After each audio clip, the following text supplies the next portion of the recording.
গাজীপুরের শ্রীপুর উপজেলার নয়নপুর থেকে বর্মি আঞ্চলিক সড়ক বেশ কয়েক বছর ধরে খানাখন্দে ভরা।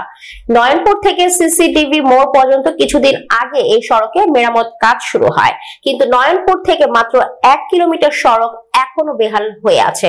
সেখানে বড় বড় গর্ত রয়েছে, বৃষ্টির পানি গর্তে জমে বিপজ্জনক হয়ে পড়ছে। ঝুঁকি নিয়ে যানবাহন চলাচল করছে, জনগণকে দুর্ভোগ পোহাতে হচ্ছে। সরেজমিনে দেখা যায় প্রতিদিন হাজার হাজার কারখানা শ্রমিক সহ শত শত যানবাহন চলাচল করছে এই সড়ক দিয়ে, আর এ কারণে সেখানে ঝুঁকি নিয়ে যানবাহন চলাচল করছে। নয়নপুর বাজারে ব্যবসায়ী এমদাদুল হক বলেন, প্রতিদিনই এখানে এসে যানবাহনকে বেকায়দায় পড়তে হয়। বড় বড় গর্তে পানি জমে থাকায় অবস্থা আরো খারাপ হয়েছে। এই সড়কে চলাচলের সময় ধীর গতির পাশাপাশি যাত্রীদের ভোগান্তি ও যানবাহনের যন্ত্রাংশের ক্ষতি হয়। বাজারে পল্লী চিকিৎসক শামসুল ইসলাম তারেক বলেন, ওই অংশটুকুর জন্য প্রায় যানজটের সৃষ্টি হয়, এতে যাত্রীদের ভোগান্তি পোহাতে হয়। রিক্সা, অটো রিক্সা অহরহ উল্টে ঘটছে দুর্ঘটনা। রোগী, বয়স্ক মানুষ, নারী ও শিশুরা চরম দুর্ভোগ পোহাচ্ছে। ভাঙাচোরা রাস্তার কারণে এই এলাকার এখন অ্যাম্বুলেন্স সহ গুরুত্বপূর্ণ গাড়ি চলাচল করে না বলে জানান তিনি। এ ধরনের একটি রাস্তার সংস্কারহীন অবস্থায় দিনের পর দিন পড়ে রয়েছে, অথচ কারো কোনো মাথা ব্যথা নেই। শ্রীপুর উপজেলা প্রকৌশলী অফিস সূত্রে জানা যায়, নয়নপুর বাজার থেকে সিসিটিভি মোড় পর্যন্ত 6 কিলোমিটার রাস্তার মেরামতের কাজ পেয়েছেন ঠিকাদারি প্রতিষ্ঠান শাম্মী এন্টারপ্রাইজ। এতে রাস্তাটির খরচ ধরা হয়েছে 4 কোটি 9 লাখ টাকা। এর মধ্যে 260 মিটার রয়েছে আরসিসি ঢালাই। রাস্তাটির কাজ শেষ হবে আগামী জুলাই মাসের মাঝামাঝি সময়। রাস্তার শ্রমিক না থাকায় কাজের একটু বিলম্ব হয়েছে। আগামী সপ্তাহের মধ্যে আবার কাজ শুরু হবে বলে জানা যায়। তেলিহাটি থেকে নয়নপুর পর্যন্ত রাস্তা খুবই সিরিয়াস, আজকে 5-7 বছর ধরে এখন কাজ কাম করে না। ইদানিং যাও একটু কাজ করছে। তেলিহাটি নয়নপুরের বাজারের মুহে যে ইটগুলি ছিল, এই ইটগুলি উড়াই না এখন কাজ করছে, আর এখন এই সাইড খাল বানাই আছে, পুরাটা নদী এই অবস্থাতে আছে। বর্তমান চলাফেরা খুবই অসুবিধা। এই যে রাস্তাটা আমি তো কোনো সময় ছিল না, ঠিক আছে, রাস্তাটা কোনো সময় ছিল না। আটকা মেলায় দিয়ে পানি আমার সময় গাড়িটা উল্টা গেছিল, মানুষের ধরে তুলে দিছে গাড়িটা। এই রাস্তার মধ্যে 300 টাকা ভাড়া লই আইছি। এই যখন গাড়ির সমস্যা হইলো, পানির লেগে রাস্তা ভাঙার লেগে গাড়ি বন্ধ হইলো, এই ওখান কাম করতে কত লাগবো? 1-1.5 হাজার টাকা লাগবে। কইতে কি করি, গাড়ি স্টার্ট করতে পারতাছি না। নয়নপুর থেকে আসছে, আগে রিক্সা দিয়ে আসতাম, ভাড়া লাগতো মাত্র 10 টাকা।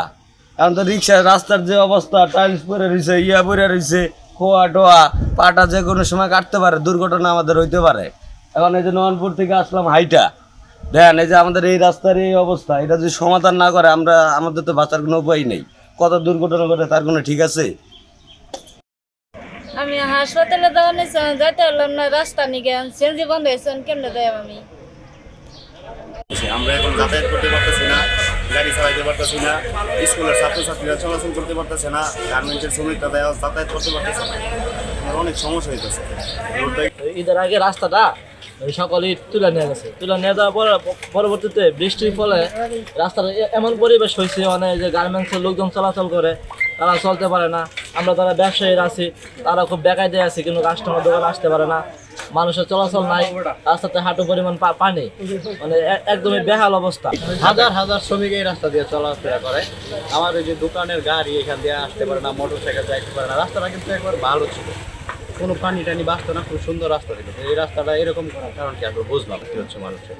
আমরা দ্রুত এটার একটা সংস্কার বা এটা দ্রুত যাতে এই রাস্তাটা আবার মেরামত হয়, আমরা এই দাবি জানাচ্ছি। আর কি আমরা ব্যবসায়ী যারা আছি, আমাদের রাস্তার খুব সমস্যা হচ্ছে। গুরুত্বপূর্ণ একটা রাস্তা। এই রাস্তাটা নয়নপুর থেকে সরাসরি বর্মি যাওয়া যায়। এই রাস্তা দিয়ে প্রতিদিন প্রায় 6-7 হাজার লোকের আনাগোনা আছে। বিভিন্ন রিক্সাওয়ালারা এই রাস্তা দিয়ে যাইতে পারে না। তারপর রাস্তার মাঝখানে অনেক বড় বড় গর্ত, অনেক রিক্সা উল্টা জায়গা। তারপরে যে শ্রমিকরা আসে, আমাদের ব্যবসায়ীদের অনেক লস হইতেছে। শ্রমিকরা যদি না আসে তাহলে আমরা বেচাকিনি করবো কিভাবে? এখানটা লাখো লাখো মানুষ চলাচল করে এবং পণ্যবাহী ট্রাক এবং মিল ফ্যাক্টরি আছে, তাদের নিত্য প্রয়োজনীয় পণ্য এবং মিল ফ্যাক্টরির শ্রমিকরা যাতায়াত করে, অটো রিক্সা চলাচল করে। দীর্ঘদিন যাবৎ এই দুর্ভোগ প্রবাহিত হইতেছে। এখানে রাস্তাঘাটে অটো উল্টে অহরহ লোকজন অ্যাক্সিডেন্ট হচ্ছে। আমি রোগীদের সেবা নেই, প্রতিদিনই দুর্ঘটনা কবলিত লোকজনের চিকিৎসা দিতে হচ্ছে। পটু উল্টে যাচ্ছে, মানুষ যাতায়াত পারতেছে না, মোটর সাইকেল কোনো যানবাহনই চলতেছে না। এখন এখানে পানি দিয়ে একবার লবণাক্ত সাগরের মতো এখান দিয়ে অবস্থা হয়ে গেছে।